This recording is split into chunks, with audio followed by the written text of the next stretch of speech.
ସୁ ସୁ ଗର୍ଜନ କରି ମହାନଦୀରେ ଚଳିତ ବର୍ଷର ପ୍ରଥମ ବନ୍ୟା ଜଳ ପ୍ରବାହିତ ହେଉଛି। ये चित्र देखुଥିବେ ମୋ ପଛପଟେ ଇଏ ହେଉଛି ମୁଣ୍ଡଳି ବ୍ରିଜର ଚିତ୍ର। ଆଉ ମହାନଦୀରେ ଚଳିତ ବର୍ଷର ପ୍ରଥମ ବନ୍ୟା ଜଳ ପ୍ରବାହିତ ହେଉଛି। ये ଦେଖୁଛନ୍ତି ସମ୍ପୂର୍ଣ୍ଣ ଭାବରେ ଚିତ୍ର। ବର୍ତ୍ତମାନ जो रही महानदीर मुंडली ब्रिज दे 5,15,000 क्यूसेक जल प्रवाहित हो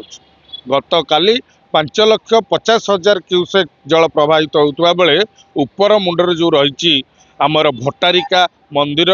बेढ़ारे पानी छुईला एवं जितेबले महानदी दे 7 लाख क्यूसेक जल प्रवाहित हुए सेतेबले जो रही बड़म्बार अधिष्ठात्री देवी माँ भट्टारिका मंदिर प्रतिमा को ऊपर को स्थानांतरित करा जाय थाए एवं जो रही तलिया अंचल हुलहुला नाल बांकीर एवं तिगिरिया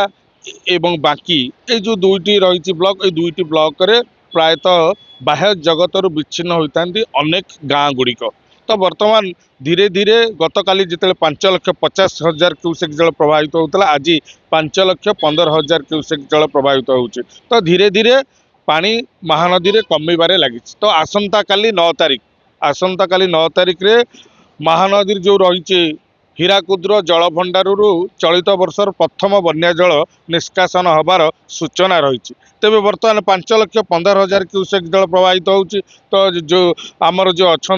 मुंडलीर अधीक्षण जंत्री तांको सूचना अनुसार प्रत्येक 2 घंटे 15,000 क्यूसेक जल धीरे धीरे कमिब महानदी तो सेपटे केतुटी गेट खोलुची हीराकुद ता उपरे समस्त नजर जदि अधिका गेट खोले तेबे महानदीर तलिया अंचल एक छोट धरणर बन्या परिस्थिति सृष्टि होबार आशंका रखा जायछि तो वर्तमान सुधा जो रही लगाण वर्षा लगी रहा लघुचाप प्रभाव रे ए लघुचाप प्रभाव लगाण वर्षा वर्तमान देखुते महानदी रे प्रथम थर चलित वर्षर बन्या जल प्रवाहित होची सु सु गर्जन करी महानदीर दुई कूल को छुई वर्तमान पानी प्रवाहित होची जहा फल समस्ते तीक्ष्ण नजर रखिछंती कौनसी जगार अप्रीतिकर परिस्थिति सृष्टि नहेबा पाई सरकारी तरफ तो एपटे